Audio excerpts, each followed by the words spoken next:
Hi friends, welcome to our channel జై Swaraja TV. ఈరోజు మనం త్వస్తా ఆయుర్వేదిక్ రీసెర్చ్ సెంటర్ దగ్గర ఉన్నాం. ఈ రీసెర్చ్ సెంటర్లో డాక్టర్ శ్వేత గారు మనతో పాటు ఉన్నారు. ఆవిడకి మరిన్ని ఇంట్రెస్టింగ్ విషయాలు తెలుసుకుందాం. నమస్తే మేడం. మేడం, బేసిక్గా ఇప్పుడు మనం ఈ 2025లో జనాలందరూ ఎదుర్కొంటున్న మెయిన్ సమస్య ఏంటంటే హెయిర్ ఫాల్. ఎవరికి చూసినా ఏదర్ మెయిల్ కానీ ఫీమేల్ కానీ ఎక్కువ హెయిర్ ఫాల్ అనేది జరుగుతుంది. చాలామంది కొన్ని లక్షలు దాని మీద ఇన్వెస్ట్ చేస్తారు. రకరకాల సోప్స్ అని, ఆయిల్స్ అని, ట్రీట్మెంట్స్ అని చేయించుకుంటారు. కానీ ఆయుర్వేదంలో దీనికంటే ఒక స్పెషల్ ట్రీట్మెంట్ ఉందని, అది చేయించుకుంటే ఇంకా బెస్ట్ రిజల్ట్స్ వస్తాయని చాలా తక్కువ మందికి తెలుసు. సో ఆయుర్వేదంలో హెయిర్ ఫాల్కి సంబంధించి ఎటువంటి ట్రీట్మెంట్స్ ఉన్నాయి? అసలు హెయిర్ ఫాల్ అనేది ఎందుకు వస్తుంది అనేది ఫస్ట్ తెలుసుకోవాలండి, రూల్ అవుట్ చేయాలి. ఇప్పుడు ఈ హాస్పిటల్కి ఎవరైతే హెయిర్ ఫాల్ అనే ఇష్యూతో వస్తున్నారో ఆ సిమ్టమ్స్ అసలు ఏంటి, వాళ్ళకి ఏమున్నాయి, ఎప్పటి నుంచి హెయిర్ ఫాల్ అవుతుంది, దాని రూట్ కాజ్ ఏంటనేది తెలుసుకోవాలి. రూట్ కాజ్ తెలుసుకున్న తర్వాత దానికి ట్రీట్మెంట్ చేస్తే మనకి రిజల్ట్స్ బాగా ఉంటాయి.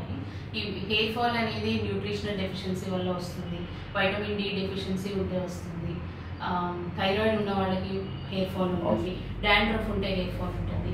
ఇప్పుడు పొల్యూటెడ్ వాటర్ వల్ల, పొల్యూటెడ్ ఎయిర్లో తిరగడం వల్ల హెయిర్ ఫాల్ వస్తుంది. సెడెంటరీ లైఫ్ స్టైల్ వల్ల కూడా వాళ్ళ మెయింటెనెన్స్ సరిగ్గా ఉండకపోవడం వల్ల కూడా హెయిర్ ఫాల్ వస్తుంది. సో ఎలా హెయిర్ ఫాల్ వస్తుంది అనేది ఫస్ట్ రూల్ అవుట్ చేసుకుంటాం. దాన్ని బట్టి పర్సన్ యొక్క ఫిజికల్ దోష, ఏ దోష ప్రిడామినెంట్గా ఉంది, వాత పిత్త కఫాలో ఏది ఇష్యూ అవుతుంది అనేది చూసుకొని దాని ప్రకారంగా ఆయుర్వేదాలో సొల్యూషన్స్ ఇస్తామంట. ఆ ఇంటర్నల్ మెడిసిన్స్ ఉంటాయి, ఓరల్ మెడిసిన్స్, అంటే వాళ్ళకున్న ఏ ప్రాబ్లం వల్ల హెయిర్ ఫాల్ వస్తుంది అనేది తెలుసుకొని దానికి తగ్గట్టుగా ఓరల్ మెడిసిన్స్, దెన్ ట్రీట్మెంట్స్ కూడా ఉంటాయండి. లైక్ శిరోధార, శిరోవస్తి, శిరోలేపనం అంటాము. ఇలాంటి ట్రీట్మెంట్స్, నస్యకర్మ అనే ట్రీట్మెంట్, ఒక పంచకర్మ ట్రీట్మెంట్ కూడా ఉంటుంది హెయిర్ ఫాల్ని తగ్గించుకోవడానికి. అంటే ఈ ట్రీట్మెంట్స్ ప్రాసెస్ ఎలా ఉంటుంది? నేను చెప్పిన శిరోధారి ఈ ప్రాసెస్లు ఎలా ఉంటాయి? శిరోధార మినిమం 7 days చేసుకోవాల్సి ఉంటుందండి. దానిలో స్పెసిఫిక్ ఆయిల్స్ వాడతాము పేషెంట్ కండిషన్ని బట్టి. ఇందాక నేను చెప్పినట్టుగా ఏ దోషాల వల్ల పేషెంట్కి ఉంది రూల్ అవుట్ చేసుకున్న తర్వాత, ప్రకృతి అనాలిసిస్ చేసిన తర్వాత ఏ ఆయిల్ యూజ్ చేయాలనేది డిసైడ్ చేస్తాము. అదొక 45 minutes ప్రొసీజర్ అండి. డైలీ 45 minutes పేషెంట్ క్లినిక్ వచ్చి స్పెండ్ చేయాల్సి ఉంటుంది. ఇది ఒక మినిమం 7 days ఉంటుంది. Based on condition 14 days, 21 days అలా చెప్తాము. ఇది సింగిల్ టైం ట్రీట్మెంట్ లాగా కాకుండా ఎవ్రీ 3 months అలా ప్రొసీజర్ రిపీట్ చేసుకుంటా ఉంటే హెయిర్ ఫాల్ తగ్గుతుంది. అండ్ మేడం, ఇప్పుడు మెయిన్గా ఉన్న జనాల్లో మెయిన్ సమస్య ఏంటంటే ఫోర్ ఫాదర్స్ ఎవరైతే వాళ్ళ నుంచి ఇన్హెరిటెడ్ కొంతమందికి ఈ బాల్ హెడ్ అనేది వస్తుంది. అంటే ఇఫ్ ఇన్ కేస్ నిజంగా అలా వచ్చే ఛాన్స్ ఉన్నా మనం ఆయుర్వేదం ద్వారా దాన్ని ఎంతో కొంత దాన్ని కంట్రోల్ చేయొచ్చు అంటారు. అంటే పూర్తిగా రాకుండా కొంచెం ఉండేలాగా చేసే అవకాశం ఉందా? తప్పకుండా ఉందండి. జెనెటిక్గా ఉన్నాయన్నీ 90% వచ్చేయాలని రూల్ ఏం లేదు. సో ఉందని మనకు ముందే తెలుసు కాబట్టి ప్రివెంటివ్ మెజర్స్ అన్నీ తీసుకుంటా ఉంటే ఖచ్చితంగా హెయిర్ ఫాల్ని కంట్రోల్ చేసుకోవచ్చు, బాల్నెస్ని కూడా కంట్రోల్ చేసుకోవచ్చు. ఆయుర్వేదంలో ప్రివెంటివ్గా కూడా ఉన్నాయి. మనం ఇప్పుడు చెప్పినట్టుగా శిరోధార, శిరోవస్తి, శిరోలేపనం ఇలాంటివి మనం ప్రివెంటివ్గా కూడా తీసుకోవచ్చు. అలాగే ఓరల్ మెడికేషన్స్ కూడా ఉన్నాయి, న్యూట్రిషనల్ సప్లిమెంట్స్. ఆయుర్వేదాలో హెయిర్కి న్యూట్రిషనల్ సప్లిమెంట్స్ కూడా ఉన్నాయి. అవి కూడా మనం ఇచ్చి హెయిర్ ఫాల్ని కంట్రోల్ చేసుకోవచ్చు. మేడం, ఇప్పుడు మనకున్న ఇప్పుడు ఈ లైఫ్ స్టైల్కి, ఇప్పుడున్న ట్రాఫిక్కి, మనకున్న స్ట్రెస్కి ఖచ్చితంగా హెయిర్ ఫాల్ అనేది ఒకప్పుడు ఒక సర్టన్ ఏజ్ ఉన్నప్పుడే స్టార్ట్ అయ్యేది. 30+, 40+ స్టార్ట్ అయ్యేది. కానీ ఇప్పుడు ఏంటంటే 14-15 year కిడ్స్ కూడా ఏంటంటే వాళ్ళకున్న ప్రెజర్స్కి, వాళ్ళకున్న ఎగ్జామ్స్ కానీ, స్టడీ కానీ, వాళ్ళు తినే ఫుడ్ కానీ, బయట తిరగడం వల్ల వాళ్ళకు కూడా హెయిర్ ఫాల్ స్టార్ట్ అవుతుంది.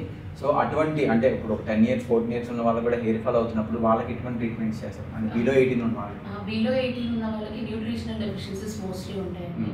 అండ్ దెన్ స్ట్రెస్, ఇప్పుడు ఇప్పుడు ప్రజెంట్ జనరేషన్ ఎలా ఉందంటే స్టడీ స్ట్రెస్ ఉంటుంది. సో దానికి ఏంటంటే వాళ్ళకి స్ట్రెస్ మేనేజ్మెంట్ లాగా మనం వాళ్ళని మెయింటైన్ చేసుకొని బ్యాలెన్స్ చేస్తూ ఉండాలి. మోస్ట్లీ న్యూట్రిషనల్ సప్లిమెంట్స్ అనేది ఎక్కువ ఇస్తూ ఉండాలి. వాళ్ళకి టాబ్లెట్స్ రూపంలో ఏమి ఇవ్వమండి. మనం ఇక్కడ వాళ్ళకి ఎలాంటి డైట్ ఇవ్వాలి, ఏది పెట్టాలి, ఏది పెట్టకూడదు, అపత్యాలు అంటాము. సో అవి మనం చెప్తాము. And then oils, external application oils అన్నీ ఇస్తాం. మేడం, ఫైనల్గా ఇప్పుడున్న జనరేషన్లో ఇప్పుడున్న దానికి హెయిర్ ఫాల్ చాలా ఎక్కువ ఉంటుంది కాబట్టి ఎటువంటి లైఫ్ స్టైల్ మనం మెయింటైన్ చేస్తే ముందుగానే మన హెయిర్ ఫాల్ అవ్వకుండా జాగ్రత్త పడే అవకాశం ఉంది? మెయిన్ ఏంటంటే ఇప్పుడు అందరూ డైలీ రెజిమెంట్ సరిగ్గా ఫాలో అవ్వాలండి. ఆయుర్వేదంలో ఆల్రెడీ చెప్పారు దినచర్య అని చెప్పి. డైలీ ఒక ప్రాపర్ టైంకి లేవడం, మార్నింగ్ బ్రాహ్మ ముహూర్తాల్లో లేవడం, ప్రాపర్ టైంలో ఫుడ్ ఇంటేక్ తీసుకోవడం, బ్రేక్ఫాస్ట్ అయినా, లంచ్ అయినా, డిన్నర్ అయినా, దెన్ టైంకి పడుకోవడం, ఇవన్నీ ప్రాపర్గా చేస్తే బాడీ అనేది బ్యాలెన్స్డ్గా ఉంటుంది. బాడీ మైండ్ రెండు బ్యాలెన్స్డ్గా ఉన్నప్పుడే బాడీలో ఏ ఇష్యూస్ లేకుండా ఉంటాయి. At the same time hair fall కూడా ఇవేమైనా డిస్టర్బ్ అయ్యి హార్మోనల్ ఇంబ్యాలెన్స్ అవుతే హెయిర్ ఫాల్ అవుతుంది. సో ఇవన్నీ మనం బ్యాలెన్స్ చేసుకుంటూ ఎన్విరాన్మెంటల్ ఫ్యాక్టర్స్ని కూడా కన్సిడర్ చేస్తూ బ్యాలెన్స్ చేసుకొని మంచి ఫుడ్ తీసుకుంటే హెయిర్ ఫాల్ని కంట్రోల్ చేసుకోవచ్చు. ఆయుర్వేదిక్ మెడిసిన్స్ కూడా ఉపయోగపడతాయి హెయిర్ ఫాల్ కంట్రోల్ చేసుకోవడానికి, ప్రివెంటివ్గా అండ్ దెన్ వచ్చిన తర్వాత కంట్రోల్ చేసుకోవడానికి. మేడం ఫైనల్గా నేను సోషల్ మీడియాలో ఎక్కువ కొన్ని చూస్తుంటాను అనమాట. ఏమన్నా ఆర్టికల్స్ చూసినప్పుడు ఎవరైతే లేడీస్ హెయిర్కి కలర్ అప్లై చేసుకుంటారో ఆ కలర్ అప్లై చేయడం వల్ల కూడా ఎక్కువ హెయిర్ ఫాల్ ఉంటుందని చెప్పి అంటుంటారు. అది మిత్ మేడం, అది ఫ్యాక్ట్ అంటారు? ఫ్యాక్టే అండి. కొంతమంది హెయిర్ సెన్సిటివ్గా ఉంటుంది స్కాల్ప్, సో దానికి తగ్గట్టుగా వాళ్ళు ఎలాంటి వాడాలి అనేది వాళ్ళు ఫస్ట్ చెక్ చేసుకుంటూ ఉండాలి. ఆల్రెడీ దానిలో కంపల్సరీ ఉంటుంది, టెస్ట్ చేసుకొని అప్లై చేసుకోవాలి డైస్ అనేది. సో అది వాళ్ళ బాడీ నేచర్ని బట్టి కుదిరితే ఒక ఎక్స్పర్ట్ని కన్సల్ట్ అయ్యి ఎలాంటి డైస్ వేసుకోవాలి, లేదంటే న్యాచురల్గా హెన్నాస్ అప్లై చేసుకుంటే బెటర్ అండి. మేడం ఇందుకు మీ హాస్పిటల్ ఎక్కడ లొకేట్ అయింది అది కూడా మన ఆడియన్స్కి ఒకసారి. ఇది త్వస్తా ఆయుర్వేద హాస్పిటల్, అందర్ హౌస్ నుంచి 3 కిలోమీటర్ల దూరంలో ఉంటుందండి. లక్ష్మీ నరసింహస్వామి టెంపుల్ పక్కన ఉంటుంది. ఈ ఆయుర్వేదిక్ హాస్పిటల్ హెయిర్ ఫాల్, వివిధ రకాల సర్వైకల్ లంబార్ ఇష్యూస్ కానీ, ఆర్థరైటిస్ ఇష్యూస్ కానీ, స్ట్రెస్ రిలేటెడ్ ఇష్యూస్ కానీ, infertility, gynaec related issues, paediatric issues అన్నింటికి ఇక్కడ ఆయుర్వేదిక్ ట్రీట్మెంట్స్ అన్ని చేయడం జరుగుతుందండి. మంచి రిజల్ట్స్ ఉంటాయండి. Thank you madam.